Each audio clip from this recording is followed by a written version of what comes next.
The new 911 has new drive technology, new turbo engines, an improved gearbox and a new adapted chassis. We've now got PCM4 in it, a new communication management system. There are now two 3-litre turbo engines for the Carrera and the Carrera S.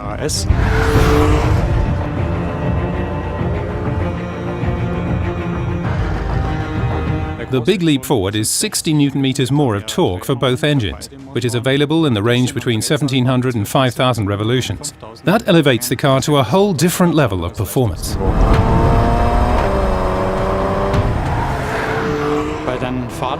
However, in terms of driving performance, we break the sound barrier for the first time. A Carrera S in top setup now accelerates to 100 km per hour in 3.9 seconds. And the fastest version's top speed is now 308 km per hour.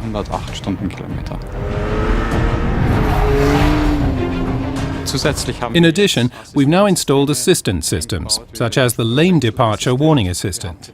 We've enhanced passive safety and have introduced the automatic post-collision braking system.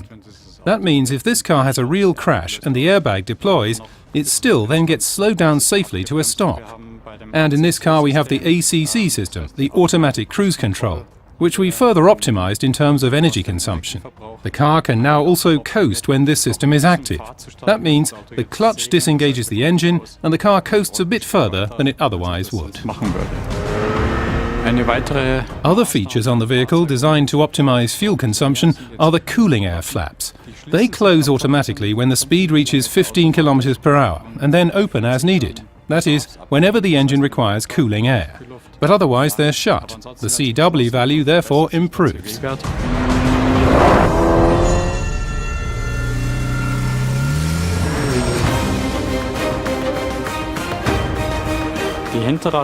The rear-wheel steering helps on the one hand simply to make this lane change behavior at high speed even safer, even more dynamic. While on the other, it directly reduces the turning circle at low speed or when you're driving in the mountains and reach the switchbacks. Your turning circle is about 0.4 meters less.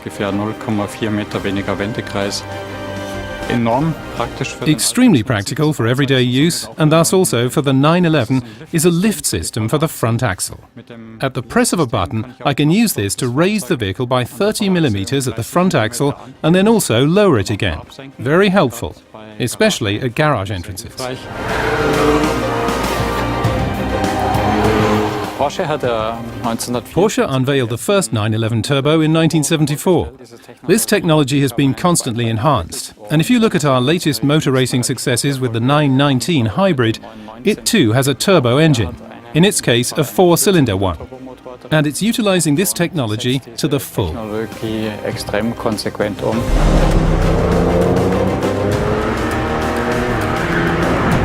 The turbo engine can cope per se with less basic displacement.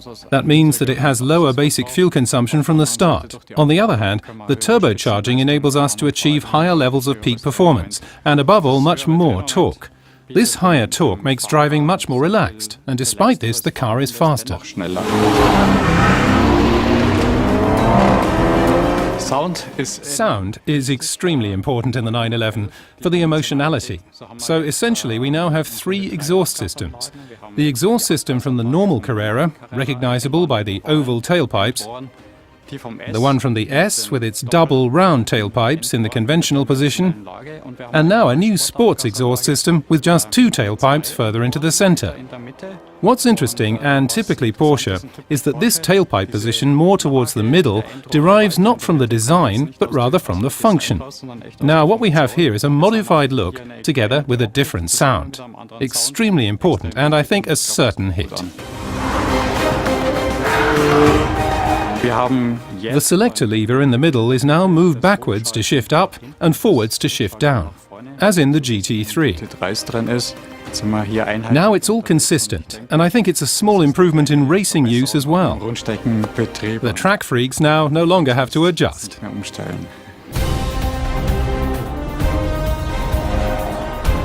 The new 911 now has a mode switch right on the steering wheel. In fact, just as is familiar from the 918. Using the mode switch, I'm able to select the different driving modes. I can select Sport, Sport Plus, and now Individual, where essentially I have a menu beforehand to make selections. That lets me configure how I prefer to drive the car. With dampers set to hard or spoiler extended, etc., I can save that and then get to it again with one click. Kann ich speichern und dann mit einem Klick komme ich da drauf. The great success of the 911 is actually characterized by the fact that on the one hand it's a sports car, while on the other you can also use it extremely well in everyday life. In that respect too, we've again made some improvements to the vehicle. You notice this immediately as soon as you drive the car. On the one hand, by how smooth the ride is, and on the other, by how fast and sporty it is nevertheless.